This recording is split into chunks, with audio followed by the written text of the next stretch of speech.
Ensuite, pour vous dire que les Français ont de plus en plus confiance en notre politique vaccinale, c'est que d'autant plus que la communication est claire, nette et précise, et 51%, on a dépassé la barre de plus de 51%, de 50% des Français qui veulent se faire vacciner. Donc je pense que arrêtons d'être Cassandre, mais justement faisons confiance à la stratégie vaccinale qui, je le répète, l'avis du comité scientifique présidé par le président Delfraissy est quand même souverain à ce niveau quant à conseiller et à orienter les choix politiques qui sont. Moi, je pense que vraiment, et moi qui suis membre du Conseil consultatif national d'éthique, je connais personnellement des gens de très grande qualité et qui ont tous les discernements et les capacités de par leur cursus pour nous aider et nous donner leurs avis pour guider justement notre stratégie. Louis Fouché, on a entendu le Premier ministre se justifier de cette lenteur au démarrage par le fait qu'on a choisi de vacciner dans les EHPAD. C'est audible pour vous? Parce que c'est vrai qu'on entendait Jean Castex, on avait l'impression que tout avait été très bien fait en termes de campagne de vaccination, pour le moment en tout cas. On se contrefout des modalités pratiques de la campagne de vaccination, en fait. C'est une narration dans laquelle on vous emmène, vous empêchez de réfléchir réellement au fond. Au fond, c'est est-ce que ce vaccin est utile? Est-ce qu'il est risqué? Est-ce qu'il est prudent de le faire? Est-ce que la balance bénéfice-risque a été bien pesée? On cherche à vous emmener toujours dans une narration disruptive, à essayer de vous couper l'herbe sous le pied pour toujours aller plus vite. On est toujours en retard, on serait toujours en retard, il faudrait se mettre en conformité. En fait, ça, c'est du délire. Est-ce que vous avez déjà pris une décision dans votre vie dans la précipitation et dans la peur, qui se soit révélée une bonne décision? Ah non. Donc en fait, vous devez prendre le temps de regarder. Les seules données que vous avez sur ce vaccin Pfizer-BioNTech pour le moment sont celles fournies par le laboratoire sur un essai de phase 3. Même laboratoire qui a été condamné sur ces 10 dernières années à plus de 800 millions de dollars de condamnation pour données frauduleuses, pour falsification de données et publicité mensongère. Donc vous devez à tout le moins être prudent. C'est ce que vous dit Aristote. Il vous dit soyez dans la phronésis, l'intelligence du courage, la prudence en fait, la sagesse contextuelle.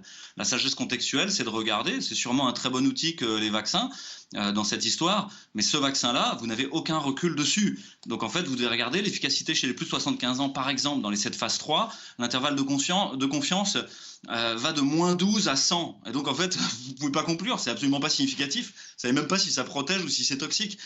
Donc vous n'en savez rien. De même sur les effets secondaires, dans les 5 premiers jours, le CDC a fait un rapport d'étape qui a montré qu'il y avait plus de 2,8% d'effets secondaires qui induisaient des arrêts de travail prolongés, une cessation de l'activité quotidienne normale pendant plus de 48 heures. Donc attendez, restons calmes quoi. Regardons, soyons prudents en fait. Et donc moi je suis très content que ça patine au démarrage parce que ça permet de protéger mes concitoyens et de leur laisser aller regarder en face quelles sont les vraies datas dont on dispose pour savoir si ce vaccin est sûr, s'il est efficace et si on ne devrait pas prendre son temps. Et puis les laisser regarder autre chose, c'est toutes les thérapeutiques alternatives qui sont en train de se faire jour au cours des études, que ce soit le cuivre, la vitamine D, la vitamine C, l'hydroxychloroquine, le zinc, le Zithromax et l'ivermectine. Toutes ces stratégies-là n'ont même pas été regardées en face, alors qu'elles sont hyper intéressantes. Vous avez une létalité à l'IHU de Marseille pour ceux qui sont traités, ne serait-ce qu'avec une toute petite partie de ce que je viens de dire. L'hydroxychloroquine, il n'y a pas eu un franc succès en France, on vous le rappelle, Louis Fouché, donc vous n'avez pas été entendu.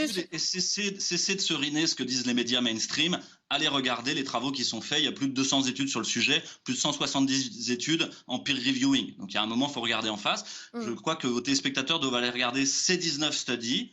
Le Twitter d'Éric Chabrière, la chaîne YouTube de l'IHU, la chaîne YouTube de Réinfo Covid, et puis à un moment, regardez en face le fait que BFM leur raconte n'importe quoi, Le Point, Les Échos, etc. On n'est pas sur BFM, ça tombe bien. On va donner la parole à Marc Delatte, voilà, qui effectivement réagissait à ce que vous dites, mais voilà, c'est vrai que Marc Delatte, ce que dit votre confrère, parce qu'il est aussi médecin, eh bien, il faut l'entendre parce que c'est ce que pense aussi une partie peut-être des Français. Qu'est-ce que vous lui répondez hein? Vous parlez d'ailleurs des plus de 75 ans, ils vont se faire vacciner à partir du 18 janvier, a dit Jean Castex. Ce que j'ai entendu, c'est confondant. Je ne sais pas s'il faut en rire ou en pleurer. En tout cas, vos téléspectateurs le voient bien. Je pense que le cuivre ou le zinc n'ont pas montré d'effet sur la Covid. Et quoi qu'il en soit, on a commencé à vacciner depuis le 27 décembre. C'est faux. Allez voir les études, monsieur Delatte. En fait, vous devez travailler. Vous devez commencer à travailler. C'est la seule chose. Il faut savoir, nous avons des certitudes. D'abord, c'est sauver des vies. Et merci au ministère de la Santé, merci à l'ensemble des soignants. Et il faut bien savoir que c'est le vaccin, il n'y a pas d'autres alternatives. Et que ce vaccin, on l'a bien, il y a un postulat. Il faut savoir que ce vaccin permet d'éviter les complications potentiellement létales. Il est normal et éthiquement normal que nous vaccinions en premier lieu dans les EHPAD, dans les unités de soins de longue durée, pour sauver justement ces personnes les plus fragilisées. Et puis en phase 2, bien sûr, les personnes de plus de 75 ans dès le 18 juin.